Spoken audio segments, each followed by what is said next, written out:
না ভীষণ গরম আর ভীষণ রোদ, তাও তো বেরিয়ে পড়লাম। কোথায় আছি তোমাদের একটু পরে বলছি। প্রথমেই চলে গেলাম বাবুকে নিয়ে ডক্টরের কাছে, কারণ বাবুর শরীরটা একটু খারাপ, তো ডক্টরটা দেখিয়ে নিলাম। আর আজকে যাচ্ছি আমার পিসির বাড়িতে, প্রথমেই নিয়ে নিলাম মিষ্টিটা। আর পিসির বাড়ি না কয়েকদিন ধরে আসবো ভাবছিলাম, কিন্তু এত রোদ আর গরমে বেরোতে একদম ইচ্ছে করছিল না। যেহেতু যাচ্ছি আমার টোটোয় করে, টোটো যেতে আমার ভীষণই ভালো লাগে, তাই মা, বোন, আমি আর বাবু তিনজনেই বেরিয়ে পড়েছি। ফাইনালি পৌঁছে গেলাম আমার পিসির বাড়ি। আর ওখানে গিয়ে দেখি অলরেডি অনেক গেস্ট এসেছেন, তারা খাওয়া দাওয়া করছেন।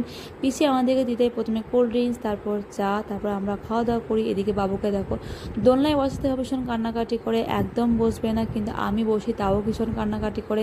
যাই হোক, তারপর ফাইনালি চলে আসে ভাই। ভাই মানে হচ্ছে আমার পিসির ছেলে।